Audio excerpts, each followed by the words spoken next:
Cela a été rappelé dans le rapport. L'Île-de-France est la première région métropolitaine concernée par le VIH. Elle concentre à elle seule plus de 40% des personnes ayant découvert leur séropositivité et 39% des personnes vivant avec le VIH en France.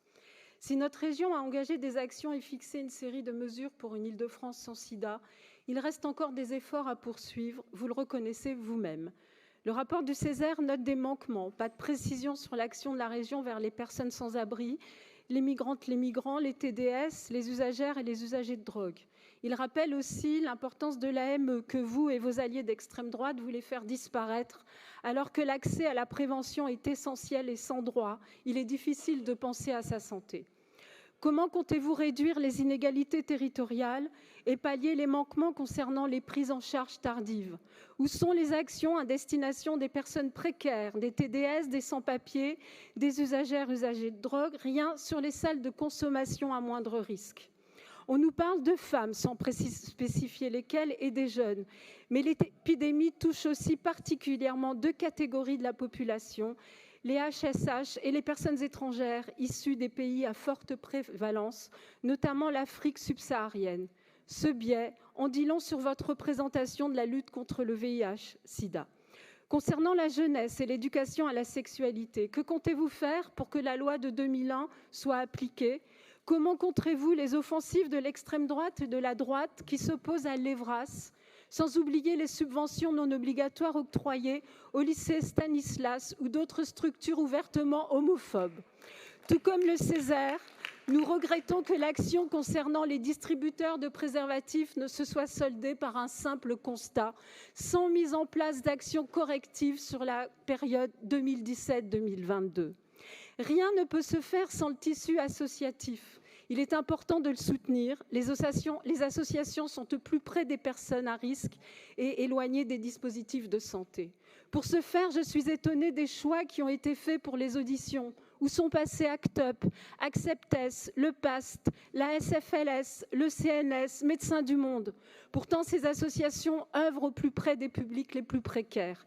Je n'ose croire qu'à vos yeux, il existe de bonnes et de mauvaises structures.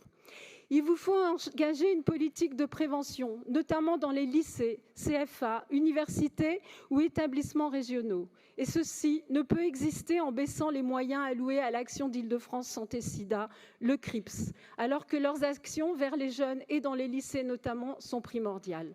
Il faut accroître l'acquisition, la distribution et la mise à disposition d'autotests par la région, via les universités, les IFSI et les associations, action qui reste essentielle.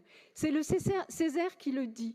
J'aurais voulu aussi que soit mentionnée une demande pour le remboursement par l'assurance maladie des autotests VIH vendus en pharmacie. Les prix varient et ce n'est pas acceptable, ainsi que la reconnaissance des structures par et pour les TDS qui font un boulot essentiel dans la lutte contre le VIH-Sida et contre la traite. Alors, au-delà des bonnes intentions pour éradiquer la maladie, comme vous le citez à plusieurs reprises dans le rapport, il faut se donner les moyens pour pouvoir le faire. Dans ce nouveau plan d'action pour une Île-de-France sans sida 2024-2028, qui vise à mettre l'accent sur la prévention, on espère réellement que cela se traduira dans les faits et répondra concrètement aux besoins. Nous venons de vous donner quelques pistes.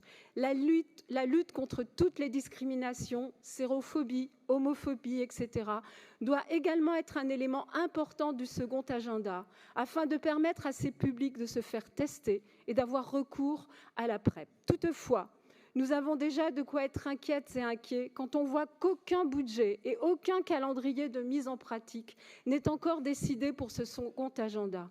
Fidèle à ses valeurs, le pôle écologiste restera mobilisé sur ce sujet et ne manquera pas de vous alerter sur vos manquements, car votre conception de la prévention n'est pas effective sur le terrain.